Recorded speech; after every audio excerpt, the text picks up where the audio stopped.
أعوذ بالله من الشيطان الرجيم بسم الله الرحمن الرحيم Imana nyagasani subhanahu wa ta'ala mu gitabo gitagatifu Qur'ani aragira ati ولا تقربوا الزنا إنه كان فاحشة وساء سبيلا ntimukegere ubusambanyi kuko mu by'ukuri ni igikorwa kibi kandi ni inzira mbi.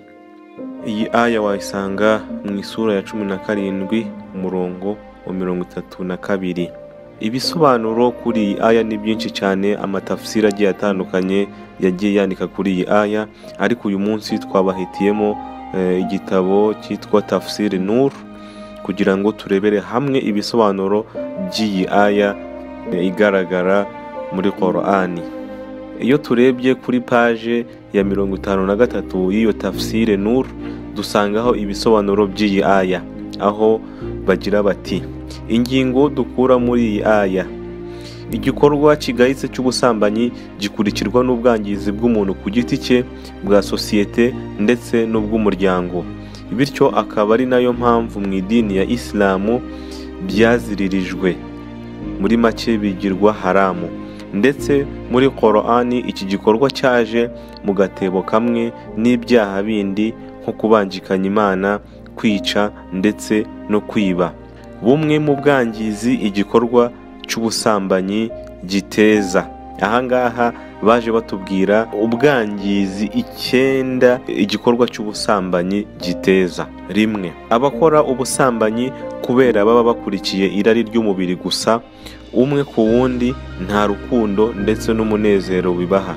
Kabiri, umusambanyi ntafata umusambanyi mugenzi we nk'uw'agaciro mu buzima bwe, kuko amufata nk'inzira yo kumugabanyiriza irari rye gusa. Gatatu, ubusambanyi buteza ibibazo mu miryango, kwiyahura, kwiheba, kubyara abana batateganyijwe, indwara z'ibyorezo, kandi bigatesha icyubahiro umuryango. Kane, ubusambanyi ni impamvu yo kutabaho kubaka umuryango, kuko uwagannye iyo nzira aba atabiha agaciro, kandi bigatuma hari n'abacibwa mu miryango itandukanye. Gatanu, mu busambanyi ntihabaho gutekereza inshingano zo kugira urubyaro ndetse no kurera umwana ndetse no kumva ko ugiye kuba umubyeyi w'umwana.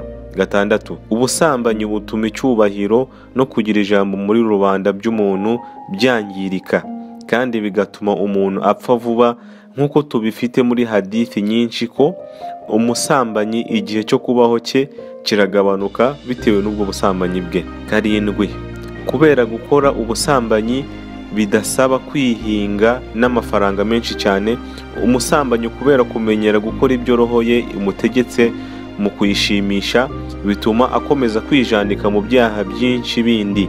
8, ubusambanyi butuma muri rubanda havuka abana benshi batari bateganyijwe, bigatuma bakura ntawe bafite ubarera kandi ubitaho nk'uko byagakwiye, maze bigakurura ubwangizi bwinshi mu gihe bamaze gukura, harimo n'ubusambanyi. Nanone 9, ubusambanyi butuma gahunda y'imigabane mu miryango izamo akavuyo kenshi, bigatuma uhabwa n'udahabwa umugabane batamenyekana by'ukuri. Iyi mvugo wayisanga mu gitabo Tafsir Nur umuzingo wacyo wa 7 page ya 53.